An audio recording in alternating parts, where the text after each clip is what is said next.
그 쓰리마일 체르노빌 사건, 아 그러면 후쿠시마 지진까지 있었잖아요. 그러니까 당연히 원전 추가 현황이 이렇게 줄 수밖에 없었는데 이렇게 다시 이제 원전이 부흥할 걸로 네. 좀 보고 있고 원전 투자할 땐 조금 다르게 하셔야 되는 게 지금 원전 또 관심이 다 식었어요. 관심 없어요. 네. 이제 싣고 끝나니까. 네. 그래서 이게 숨죽여 있을 때 투자하시는 게 되게 좋아요.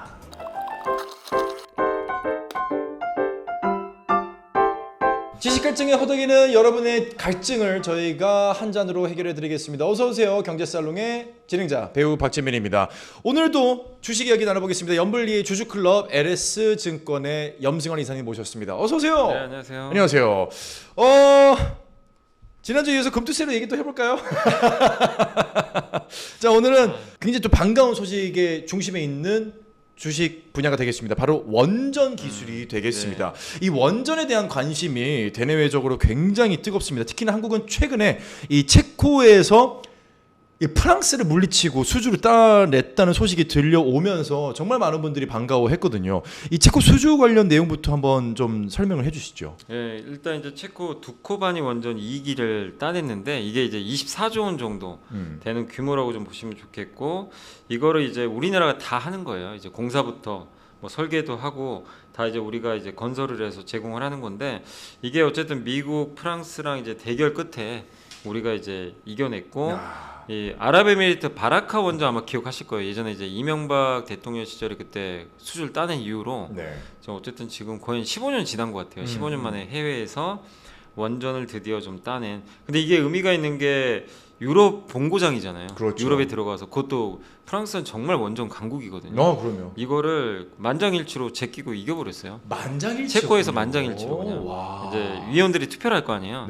그래서 그만큼 이제 우리나라의 손을 들여다줬고 아마 가성비가 좀 되게 좋은 것도 영향을 줬던 것 같습니다. 그래서 이게 이제 팀 코리아로 갔는데 이런 기업들이 어쨌든 이제 앞으로 이걸 이제 만들게 될 거고 다만 이제 건설은 언제 하냐면 이제 내년에 이제 우선 협상자니까 아직 계약을 한 건 아니고요. 내년에 계약서를 쓰게 되면 2029년에 착수 들어가서 36년부터 원전 가동이 시작된다라고 보시면 되겠습니다. 야, 기당 12조 원, 두 기를 수주하게 되면 24조 원. 이 원전은 근데 사실 과정을 따져봤을 때 여전히 좀 포비아가 있단 말이죠. 이 후쿠시마 지진 이후에 탈원전 정책으로 뭐 성장이 좀 후퇴한 건 아닌가 이런 우려가 있었는데 이제는 좀 탈원전이 아니라 다시 친원전으로 가고 있는 분위기가 맞나요? 아니면 여전히 탈원전, 세계적으로는 탈원전인데 좀 이런 분야가 이제 그나마 남아 있어서 저희가 들어갈 수 있었던 건가요? 지금 분위기는요. 이제 언론 보도만 종합을 해보면 그냥 거의 다 친원전으로 바뀌고 있어요. 그래요? 사실 보면 독일 빼고는 거의 다 친원전. 독일은 탈원전을 완전히 뭐 여전히 거기는 이제 선을 긋고 있는데 그 쓰리마일 미국에서 한번 사고 난 적이 그러니까 이런 체르노빌 사건, 그러면 후쿠시마 지진까지 있었잖아요. 그러니까 당연히 원전 추가 현황이 이렇게 줄 수밖에 없었는데 2021년부터 이게 전망인데 30년까지 이렇게 다시 이제 원전이 부흥할 걸로 좀 보고 있고 여기 몇 개 국가 보면 뭐 미국은 지금 최근에 석탄 발전소 폐쇄하고 원전 수명 연장하기로 좀 했고요.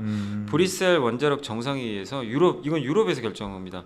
원자력의 역할을 좀 강조하고 기존 원자로 더 쓰자, 폐쇄하지 말고 이렇게 좀 바꾸고 있고 이탈리아도 좀 보수적인 국가긴 한데 소형 모듈 원자로라고 되게 작은 맞아요. 고고 투자 가능 법안 도입을 할 거라는 계획도 있고 또 여기 노르웨이도 원전 도입 좀 검토하겠다. 이거 없이는 아마 탄소 중립 못할 것 같다. 그렇죠. 이런 좀 얘기가 있었고 호주가 되게 좀 눈에 띄었던 게 단 한 번도 원전을 지어본 적이 없는 국가예요. 근데 되게 아이러니한 게 원자력 발전 가동할 때 우라늄으로 하잖아요. 그 핵 분열해가지고. 그렇죠. 근데 우라늄 제일 많이 나는 국가가 호주인데. 호주잖아요. 근데 원전이 없어요. 참 신기하죠. 되게 좀 그 부분 신기한데. 근데 어쨌든 여론이 되게 예전에 안 좋았어요. 원전 반대하는 여론이 13년 전에 62%. 근데 지금은 반대로 61%가 지지하기 시작을 했다. 그래서 아마 이 호주도 조금씩 이제 정책들이 좀 바뀔 가능성도 있는 것 같고 여기 보시면 특히 유럽이 제일 좀 중요한 게 유럽이 지금 전력 수요가 되게 부족한 편이거든요. 그렇죠. 예, 근데 이 유럽의 주요 국가들이 지금 앞으로 원전을 지금 이제 설치할 계획들이라고 합니다. 이게 근데 우리한테는 다 영업 대상이에요. 그렇죠. 그죠? 그렇게 왜냐면 되는군요. 우리는 체코로 이제 뚫었기 때문에 네네네. 이게 이제 입소문이 날 거란 말이에요.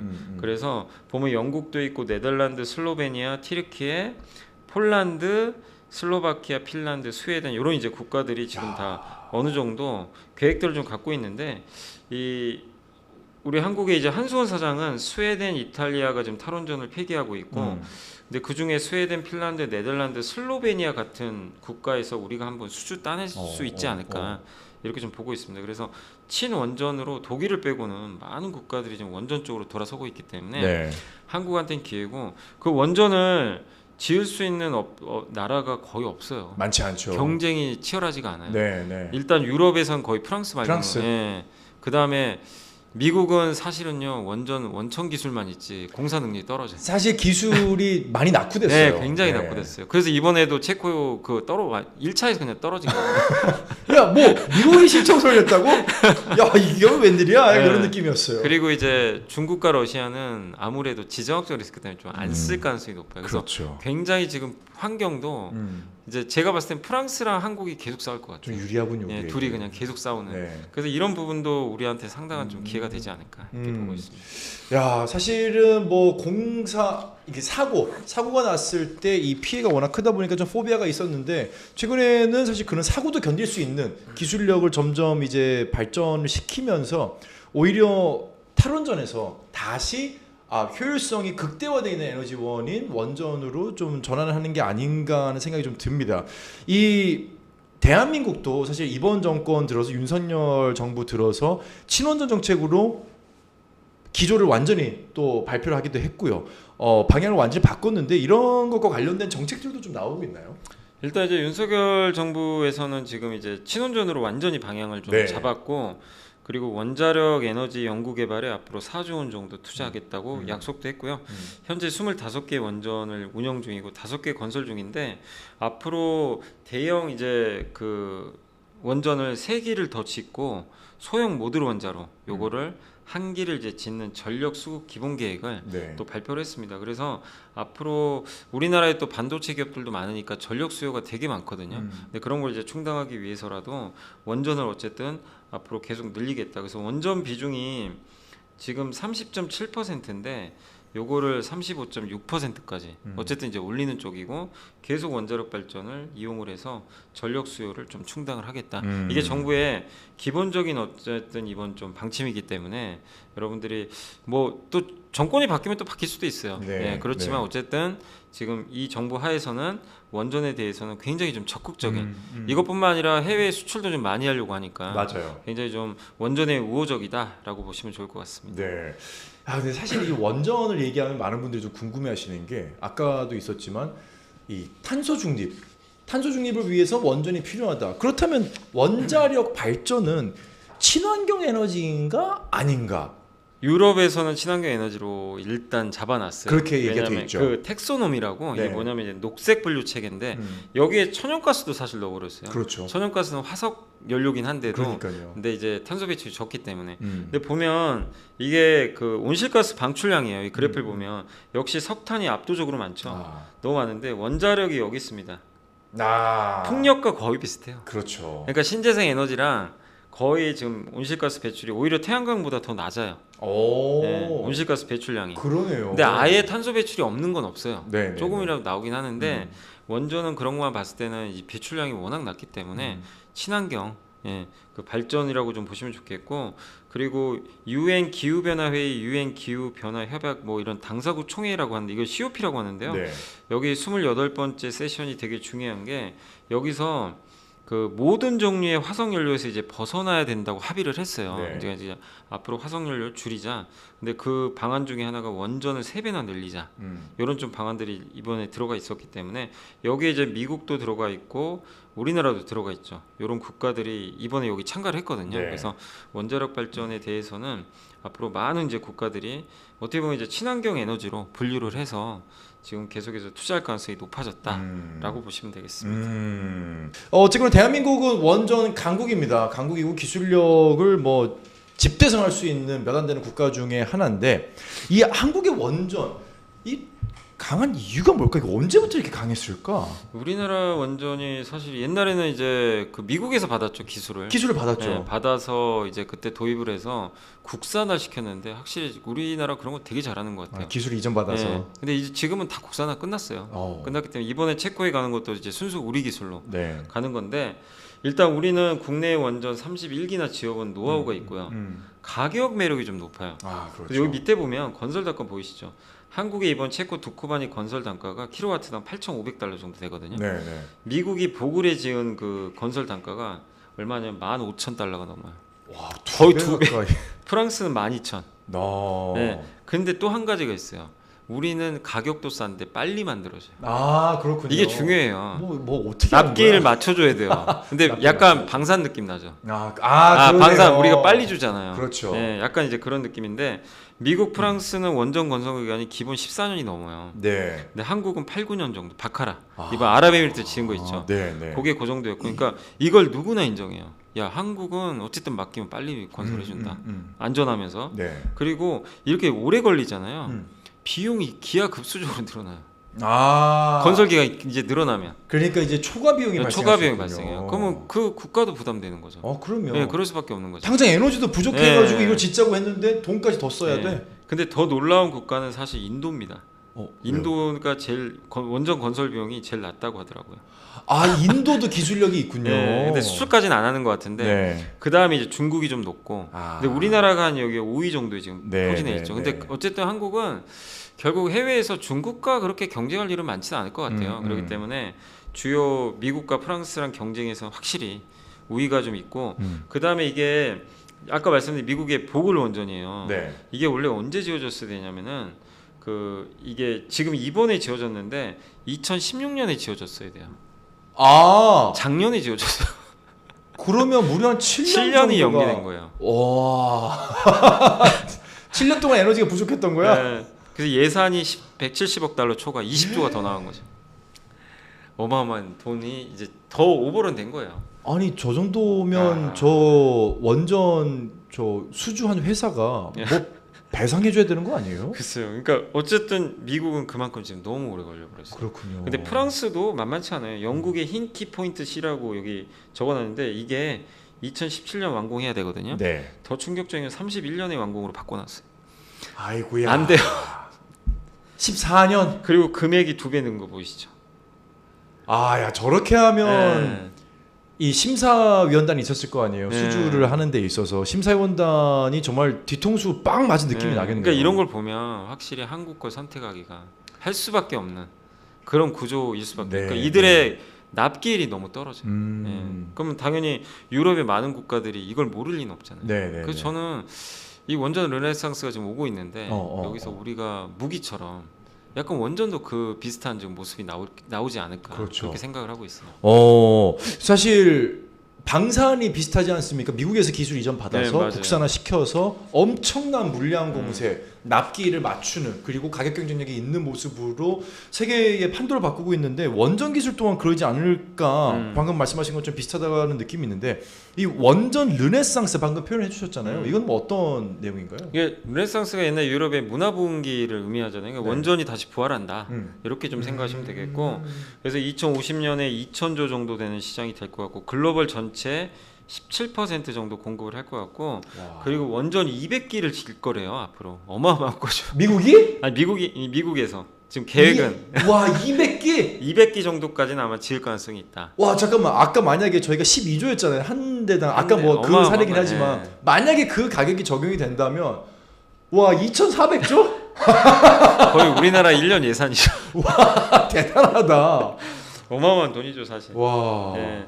근데 이제 그렇게 많이 좀 지으려고 지금 하는 이유는 결국엔 전력 때문에 그래요. 전력이 너무 부족해요, 솔직히. 네. 그래서 뭐 중국도 있고 미국도 있고 많은 국가들이 어쨌든 이제 전력 수요를 충당하기 위해서 앞으로 많은 이제 원전을 좀 지을 가능성이 높다. 네. 이거 이제 모건 스탠리 자료니까 뭐 사실 우리가 어느 정도 지을지는 명확하지는 않지만 네네. 어쨌든 이제 여기 애널리스트분이 추정한 걸로는 2050년까지 2,000조 시장이 열리지 않겠냐. 와. 이렇게 좀 생각을 하고 있는 것 같습니다. 2,000조 시장. 네. 야, 거기에 저희가 아까 나왔던 이 그 점유율처럼 네. 정말 뭐 한 10몇 프로, 20몇 프로만 가져가도 네. 어마어마한 시장이 열리는 거죠. 네, 시장이 열릴 수 그 있겠다. 미국은 또 지금 경쟁력이 많이 또 떨어져 있어가지고 그렇죠. 그래서 제가 이렇게 봐도 확실히 한국과 프랑스 대결 같아요 계속. 이 AI의 어떤 열풍이 결국은 또 이 수요, 이 전력 수요의 상승을 좀 많이 앞당긴 것도 있겠죠. 예, 맞습니다. 그 일반 인공지능이라고 하는데 네. 이제 AI가 이제 시장이 열리면서 전력 소비량이 늘어난 거 알고 계실 거예요. 그러니까 구글 검색 하나 하면 0.3와트인데 챗GPT는 10배 정도. 2.9와트 드니까 검색 한 번 할 때마다 이거 완전 차원이 다르죠.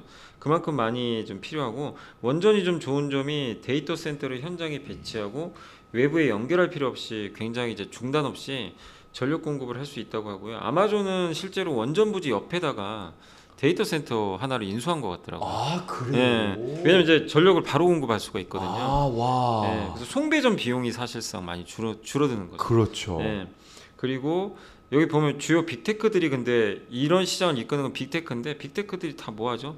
탄소 배출 줄이겠다. 네. 다 얘기를 똑같이 해요. 넷제로 하겠다.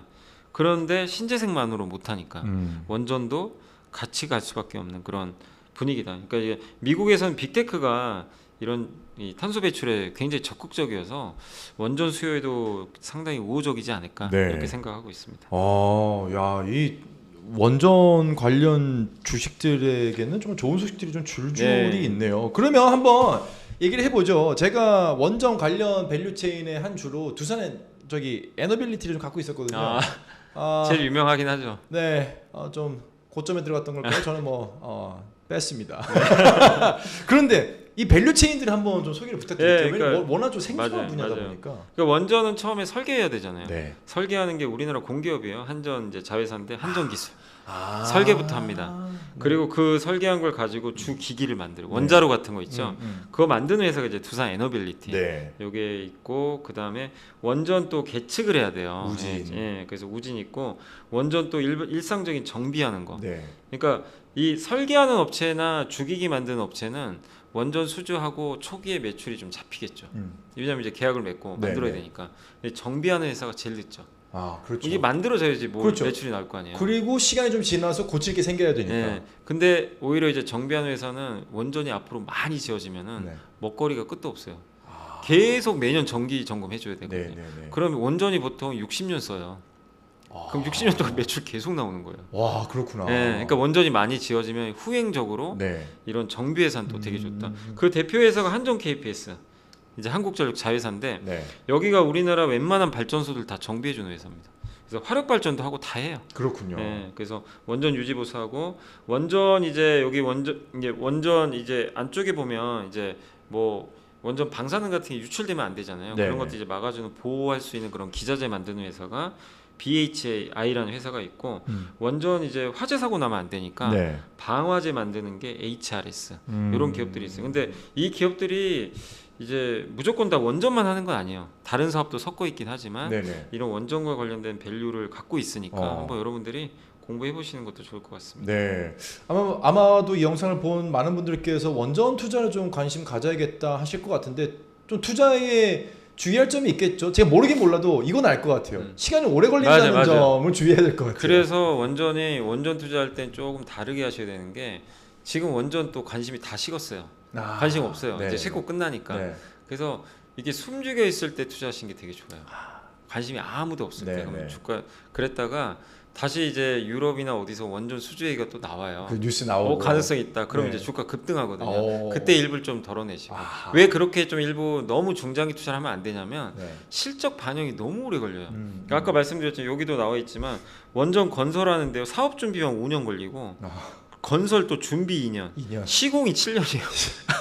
저것만 해도 14년인데. 그러니까 너무 많이 걸리니까 네. 체코 원전이 2036년에 끝나요. 그렇죠. 지금 수주했는데 그렇죠. 너무 오래 걸리니까 이거를 야 실적주라 생각하고 이렇게 하시면 네. 그러니까 이게 시장은 커지는 건 맞는데 음. 투자는 조금 약간 좀 이렇게 안 좋을 때 샀다가 네. 남들이 환호할 때 좀 정리하는 약간 그런 좀 단기 매매를 병행해야 그래야 스트레스를 좀 덜 받아요. 혹시라도 이 영상을 보고 계신 저기 10대 청소년분들 계시면 제가 봤을 때 청소년분들 한 40대의 인생을 바꿔보고 싶다. 한 2, 30년 장기 투자로 보면 아니 그렇게 하시면 안 돼요. 그렇게 하면 안 되고 네, 원전은 이벤트가 되게 많으니까. 이벤트가 있을 때마다. 네, 그래서 원전 대표주로 한두 개 여러분이 고르셔가지고 네. 다만 원전을 만약에 이건 뭐 추천은 아니지만 혹시라도 내가 원전주를 장기 투자하고 싶다. 그러면 정비회사를 하는 게 낫겠죠. 아 그렇죠. 왜냐면 이제 꾸준히 나올 거 아니에요 매출이. 그렇죠. 그래서 이런 이제 한전 KPS 같은 회사는 배당도 한 5% 줘요. 배당 네, 수익률도. 네, 네. 그러니까 이런 기업들이야 조금 안정성이 있는데 음. 뭐 설계회사나 주기기나 이런 회사들은 막 이 실적 변동성이 되게 크고. 그렇죠. 또 이벤트가 있을 네. 때 확 오르고 맞아요. 또 식으면 확 줄어들고 하니까. 그래서 좀 되도록이면 좀 이렇게 트레이딩 관점으로 음. 대응하시는 게 좀 더 낫지 않나 네. 생각합니다.